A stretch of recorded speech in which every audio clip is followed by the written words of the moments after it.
السلام عليكم ورحمة الله وبركاته. جمعة مباركة عليكم وعلى أمة محمد. اللهم صل وسلم على سيدنا محمد وعلى أهله وأصحابه أجمعين. ازيكم حبايب قلب، عاملين ايه؟ تعالوا هعمل فيديو بسيط صغير كده اهوت قبل ما نعمل فيديو الأكل بتاعنا.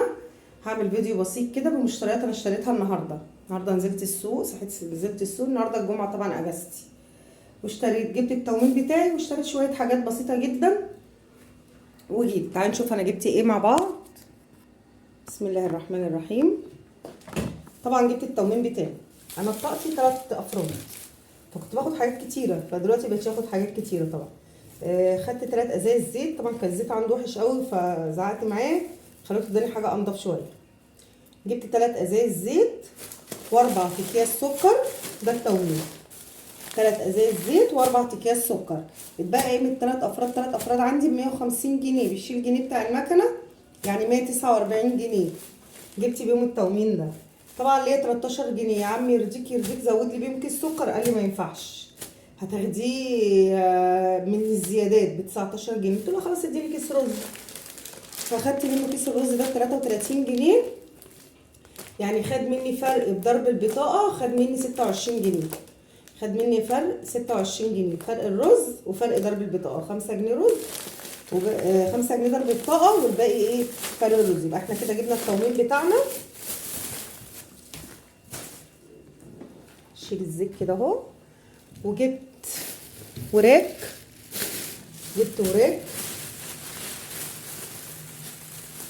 يعني هم قطعوا كيلو 150 كيلو، هم قطعوا 93 جنيه.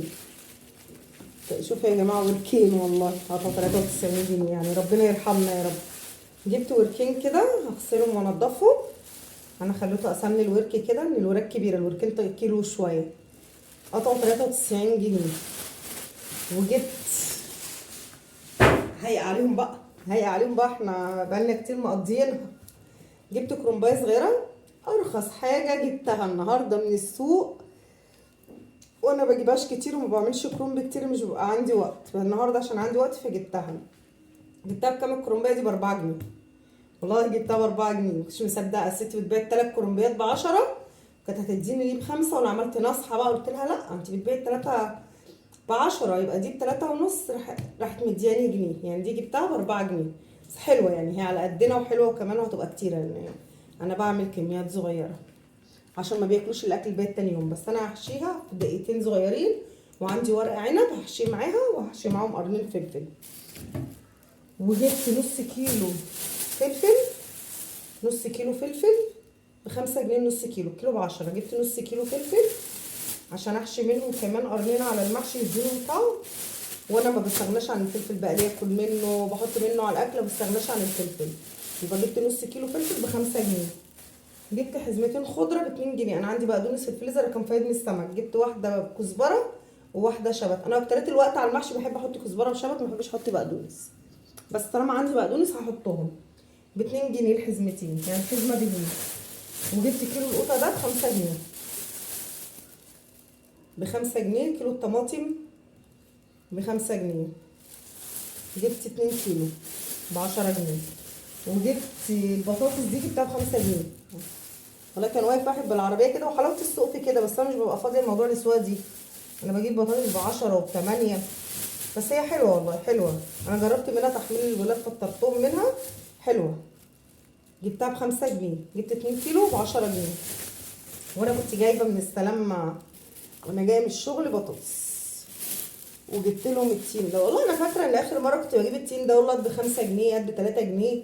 لا ده جبت نص كيلو تين بتاع دوت توت، معلش توت يا جماعه، نفسي اكل تين والله. توت ب10 جنيه. جبت الرودينا ويوسف، اغسله لهم واحطه في مصفى وكده. نص كيلو توت اصفر على الاسود ده ب10 جنيه. وجبت كيس الجبنه ده جبنه شيدر على جبنه رومي مبشوره، جبته ب15 جنيه الكيس ده، يعني ما يعملش 8 كيلو. جبته ب15 جنيه عشان عايزه اعمل معاكم صينيه جلاش مع بعضنا، فقلت اجيب لما لقيتها فقلت اجيبها ايه عشان لما اجي اعمل. طبعا ما كنتش لسه جبت التومين، فرحت جايبه نص كيلو رز ب15 جنيه. جبت نص كيلو رز ب15 جنيه. وطبعا محشي يعني شطه، جبت ب5 جنيه شطه حاميه، 5 جنيه شطه حاميه. 5 جنيه طبعا ماجي. انا ما بستخدمش الا فاين فودز دي، ما بستخدمش ماجي التانية، بتغير طعم الاكل، لكن دي ما بتغيرش طعم الاكل. وجبت ب5 جنيه بهارات محشي، بتبقى ريحتها حلوه قوي، بتخلي المحشي حلو قوي. وهتشوف طريقه المحشي عندي ليه تكات كده رهيبه. ب5 جنيه بهارات محشي. جبت ايه تاني؟ جبت نص كيلو لبن بس غليته بقى وفطرنا. وجبت 5 قرص سميد طالع سخن مولع. جبت 5 الولاد ب10 جنيه. ده كان مشترياتنا النهارده، كانت مشتريات بسيطه جدا. وعايزه اقول لكم هي يعتبر مشتريات يوم واحد صرفه 300 جنيه فيهم. والله مشتريات يوم واحد وصرفه 300 جنيه فيهم. الله ربنا يعيننا ويعين الناس ويعين امه محمد يا رب، ويعدي الايام دي على خير. طبعا المواصلات غليت، كلنا عارفين المواصلات غليت من امبارح. نزلت اتفاجئت طبعا ان كل المواصلات غليت عشان الغاز اللي غلي. فربنا يا رب يرحمنا ويعدي الايام دي على خير ويرزقنا يا رب ويرزق كل حد يا رب. يا جماعه ما تنسوش الاشتراك في القناه والمتابعه. انا حاسه ان من اول امبارح للنهارده المتابعات عندي قلت قوي والمشاهدات قلت. انا كنت يعني عندي فيديوهات معديه ال1000 وحاجه. في اخر فيديوهين دول مش عارفه المشاهدات قلت ليه، من ساعه ما انا ما اتكلمت على المتابعين اللي هم مش مريحيني. فلو المتابعات هتقل عشان المتابعين مش مريحيني، مع السلامه مع السلامه. انا بقى بقول لحبايبي ومتابعيني المحترمه، يا ريت تزودوا المشاهدات ليا، ويا ريت تتابعوني وانتظروني في الفيديو الجاي. هنعمل مع بعضنا محشي كرنب ومحشي ورق عنب وفراخ، وهعمل شويه ملوخيه صعيدي. مش هعمل حاجه اكتر من كده عشان الاكل انا عندي بتاكل يوم واحد، تاني يوم بترمي. باقي السمك هيطلع فوق القطه تتغدى بقى، مش احنا هنتغدى وهي تتفرج علينا. واستنوني في فيديو جديد، واشوفكم على خير وجمعه مباركه لينا وعلى امه محمد يا رب وعلى الامه الاسلاميه اجمعين. وما تنسونيش في اللايك وفي الشير والسبسكرايب عشان يوصلكم كل جديد. وشجعوني ونصلي على النبي. اللهم صل وسلم على سيدنا محمد. والسلام عليكم ورحمه الله وبركاته. مع السلامه حبايب قلبي.